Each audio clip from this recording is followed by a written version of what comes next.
Assalamualaikum. Jadi saya di sini dengan seorang pengunjung di Museum Perang dan saya mahu tanya pada Nama saya Fahmi. Ya. Dari mana? Saya dari KL. Dari KL. Boleh saya tahu tak macam mana tahu museum ni? Dari mana tu? Okey, saya tahu dari museum ni, saya scroll TikTok kan, tiba-tiba terkeluar few tempat yang menarik daripada dari Kelantan lah. So part of it ada War Museum dekat Kelantan ni. So dari situ saya dapat tahulah kat mana tempat ni berada lah. Macam mana boleh berminat nak datang sini? Berminat? Okey. Saya minat pasal perang ni disebabkan oleh video game lah. Saya banyak main video game daripada perang, contohnya Battlefield, Call of Duty kan. So dari kecil saya dah memang interested dengan all the semua benda perkara yang melibatkan perang. So tapi sejak dari tu saya memang berminat lah dengan perang ni. So anak-anak saya pun dia macam ikut saya juga, dia minat juga. So everything yang saya interested dia pun ikut. So dia minat juga sejarah anak saya. So every time saya pergi mana-mana, saya akan cari museum untuk melawat lah. Dia lagi melibatkan pasal perang. Dia memang minat pasal World War II, perang macam perang Vietnam, everything. Saya memang interested. So dari situ diorang pun berminat je lah ikut saya. Memorial Peperangan Dunia Kedua atau dikenali sebagai Bank Kerapu. Bangunan ini asalnya dikenali dengan nama Bank Kerapu, memandangkan fungsi asalnya adalah sebagai sebuah bank perdagangan. Digelar kerapu kerana keadaan dindingnya yang tidak licin dan menggerutu. Dibina dalam tahun 1912 dan digunakan sebagai sebuah bank iaitu The Mercantile Bank of India Limited Liability. Semasa pemerintahan Jepun pada tahun 1942 hingga 1945, bangunan ini dijadikan sebagai ibu pejabat kepentai oleh Rusia Jepun.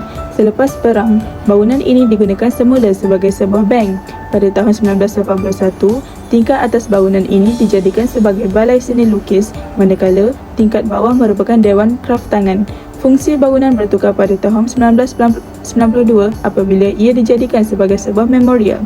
Memorial yang dinamakan Memorial Peperangan Dunia Kedua di Kelantan ini telah dirasmikan oleh Duli Yang Maha Mulia Sultan Kelantan pada tahun 1994. Bahan-bahan yang dipamerkan adalah artifak serta gambar-gambar mengenai Peperangan Dunia Kedua. Assalamualaikum. Ni boleh saya boleh perkenalkan diri dulu tak? Okay. Wan Umar Razin bin Wan Muhammad Fahmi. I am the son of my father over here. He's recording right now.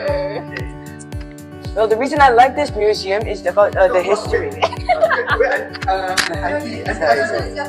Oh yeah, I'm 12 years old. Where are you from? I think KL. Yes, KL. Why are you interested in this museum? I love history and I love military history especially.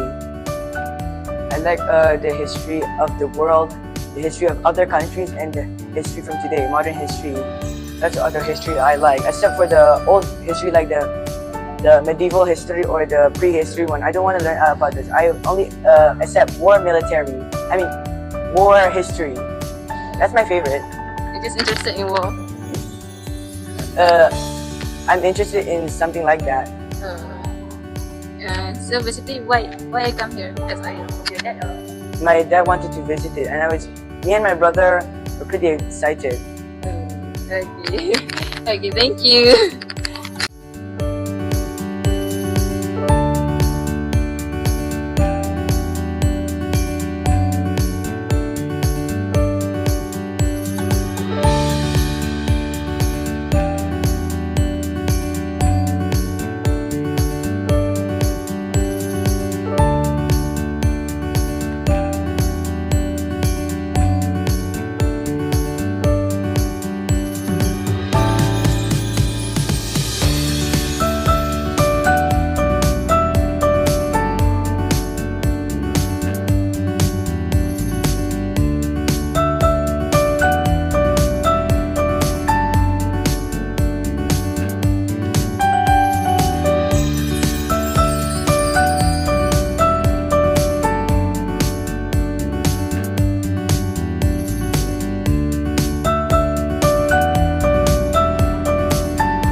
Assalamualaikum warahmatullahi wabarakatuh.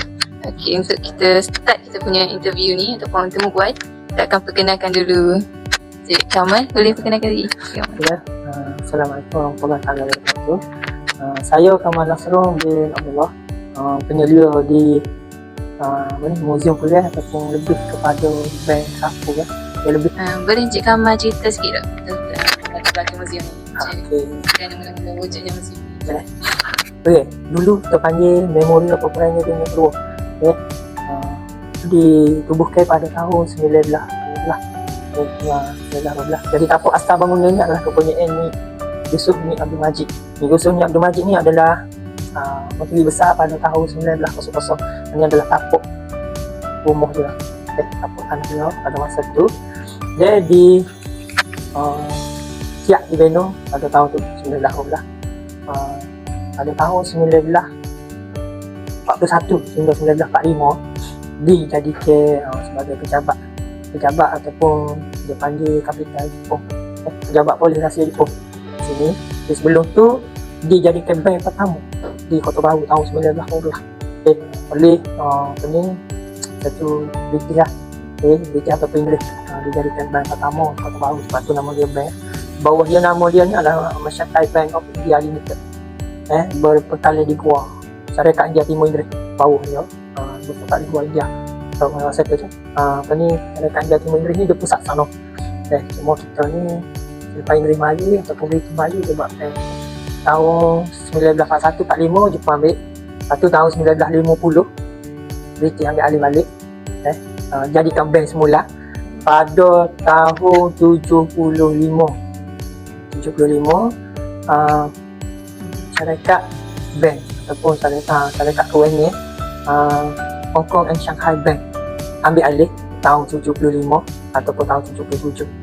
Lepas tu pada tahun 81 KJN Negeri Kelantan ambil untuk dibuat sebagai pusat keratangan dengan seni lukis, balai seni. Sini pada tahun 92 dibuat sebagai galeri memori peperangan dunia kedua. Lepas tu di-upgrade lagi tahun 1994. 1994 diangkat sebagai museum peperangan. Ini ke mana-mana kau cik tengoklah pengunjung. Kau gambar lah tengok.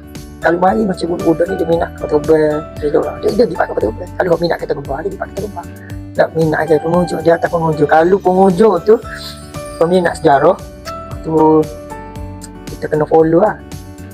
Tu sebab dia banyak soalan dia nanya. Dia pergi dulu dia main tanya soalan. Ni pengunjung ni kita tahu orang ni dia minat asas sejarah. Kalau mari gas budak-budak mari, tengok satu bed tu jangan tengok jet kan. Jadi jet dengan helikopter tu, Alouette tu, jet tu daripada Amerika, USA, Alouette tu daripada Perancis. Tu kita dapat daripada TUDM daripada Pahal. Jadi masuk tahun, saya tak silap tahun 2020, 2019 kita start restorasi. 2020 kita boleh buka pada rawat. Kita kira macam dia ni adalah artifak paling baru di Bank Rapu. Jadi sebelum ni pelawat dia minat mari dia akan tengok macam bom depan tu.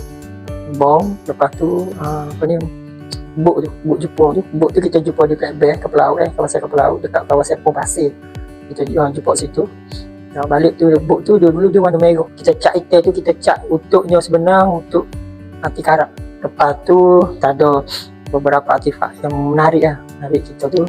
Pertamanya kita ada berdiri Belanda, pistol Belanda tu. Lepas tu senapai patah tu daripada Belanda. Lepas tu pinggir makuk kurung ke-19 kan. Kurung ke-19 itu pinggir makuk.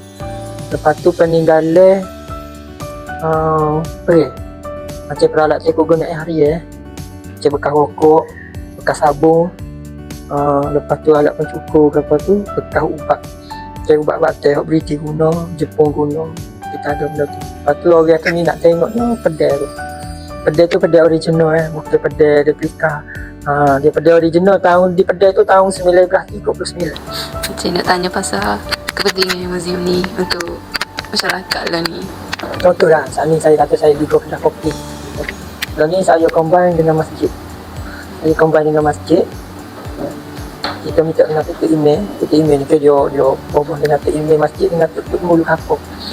Kita minta dengan dia bila-bila duk buat kedai kopi, tanya orang kampung tu ada benda-benda kok dia boleh buat sebenarnya ada museum.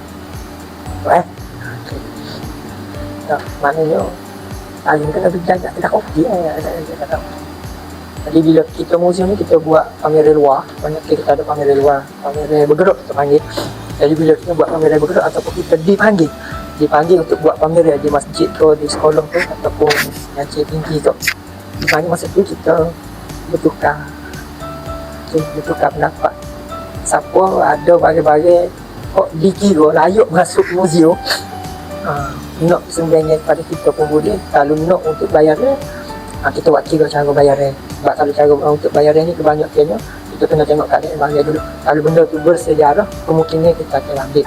Dan contoh tak, dia lah contoh ni, contoh saya bayar benda ni, nampak boleh ya, ini simple, muruk.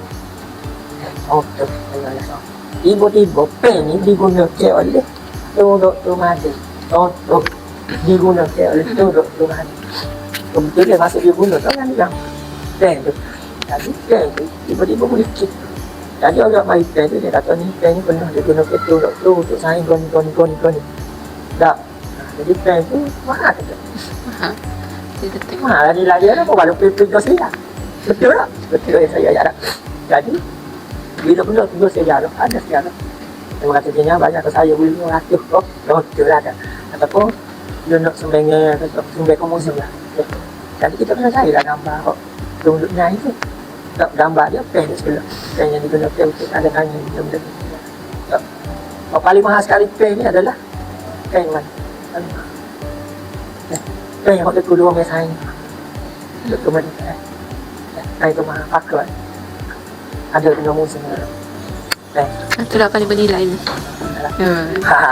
Jadi saya kena jumpa dengan Datuk Nurul minta dengan Datuk Nurul saya bahas dengan ni. Sebab kalau benda ni untuk macam orang ada syarikat, orang ada dia panggil ni toko-toko kan, toko-toko ni dia pasti tu bila awak sumber ke benda untuk muzik, sebenarnya awak tu untuk muzik dia ada berlepas tukar. Lepas tu awak akan terima CJ berlepas tukar dengan CJ sumbangan tu semasa hari muzium antarabangsa. Awak nak dapat terima dengan kita punya ketua Lalu Museum Malaysia. Terima dengan dia CJ sumbangan, CJ berlepas tukar. Dua berlepas tukar ni setahun tak apa kan. Jadi benda kok bernilai bagi saya bukan balik.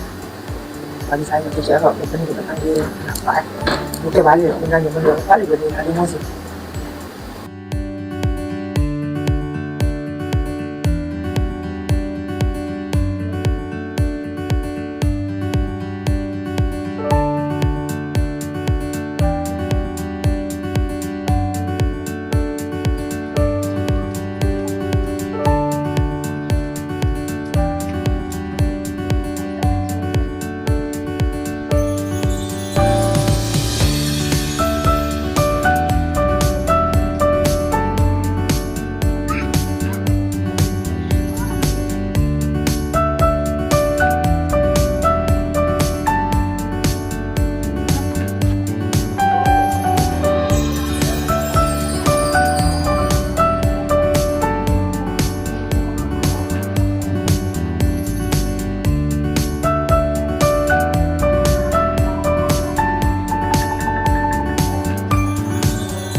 Pada pengusaha iaitu Encik Kamal kerana telah memberi kerjasama untuk kami menyiapkan video dokumentari kami ini. Dan terima kasih juga kepada pengunjung kerana sudi meluangkan masa untuk ditemu buat oleh kami. Terima kasih. Terima kasih.